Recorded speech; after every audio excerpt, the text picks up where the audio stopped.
Hi hello இன்றைக்கி நம்ம garlic rice with omelette ரொம்ப சிம்பிள் ரெசிபிங்க. கார்லிக் ஒரு 4 பேருக்கு ஆகிற மாதிரி நல்ல ஒரு 150 கிராம்ஸ் அளவுக்கு உரித்து வச்சுருக்கேன். அதை பொடியாக கட் பண்ணி எடுத்துக்கலாம்.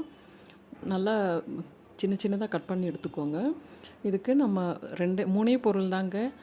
பட்டரு, கார்லிக், உப்பு மட்டும்தான் சேர்க்க போகிறோம். பட்டர் போட்டு உருக்குனதுமே நம்ம கட் பண்ணி வச்சுருக்க பூண்டு இதோடு சேர்த்து நல்லா வதக்கி விட்டுறலாங்க. இது கொஞ்சம் நல்லா ஒரு எல்லோயிஷ் கலராக மாறுற அளவுக்கு நம்ம இதை வதக்கி விட்டுறலாம். ஒரு 4 மினிட்ஸ் ஆகும் இது வதங்க. நல்லா வதக்கட்டும். கலர் சேஞ்ச் ஆகும். நல்லா வெந்து வந்துடுங்க பூண்டு. இந்த ரைஸ் வந்து ரொம்பவே டேஸ்டியாக இருக்கும். இது என்னோடய ஃப்ரெண்டு சொன்னாங்க. பிலிப்பைன்ஸ் போயிருந்தாங்க அவங்க. அங்கே எல்லாமே இந்த கார்லிக் ரைஸ் வித் சிக்கன் இல்லை ஃபிஷ்ஷு, மட்டன் ஃப்ரை அந்த மாதிரி ஏதாச்சும் ஒரு ஃப்ரை வச்சு இந்த கார்லிக் ரைஸை சாப்பிடுவாங்களாம். ரொம்பவே டேஸ்டியாக இருந்தது சொல்லிவிட்டு அவங்க எனக்கு சொன்னாங்க. நான் முன்னவே ஒரு வாட்டி ட்ரை பண்ணேன். ரொம்பவே சூப்பராக இருந்துச்சு. அதனால் இதை வீடியோ பண்ணலான்னு சொல்லிவிட்டு இப்போ பண்ணியிருக்கேன். நல்ல பூண்டு வதங்கி வந்துருச்சுங்க. 3-4 மினிட்ஸ் ஆயிடுச்சு. இப்போது நம்ம வடித்து வச்சுருக்க சாதத்தை இதோடு சேர்த்து நல்லா மிக்ஸ் பண்ணி விட்டுறலாம்.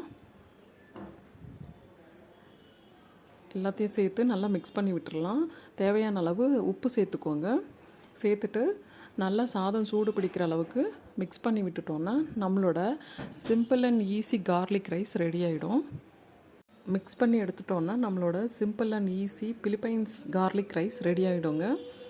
இதோட கூட நம்ம ஒரு ஆம்லேட் போட்டு கூட சாப்பிட்டுக்கலாங்க. ரொம்பவே டேஸ்டியாக இருக்கும். சிம்பிளாக முடிஞ்சிடும். இது நமக்கு கேஸ்ட்ரிக்கு இதுக்கெல்லாம் கூட நல்லா யூஸ் ஆகும். நம்ம கார்லிக்கை இவ்வளோ அளவுக்கு தனியாக சேர்த்துக்க முடியாது. ஸோ இந்த மாதிரி ரைஸாக எடுத்துக்கும் போது நல்லாவே சேர்த்துக்கலாம்.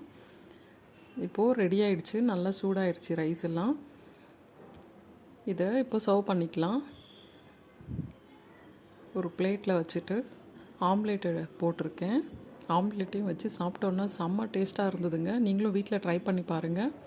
தேங்க்ஸ் ஃபார் வாட்சிங். இதை ட்ரை பண்ணி பார்த்து கமெண்ட் பண்ணுங்கள். Please like, share and subscribe.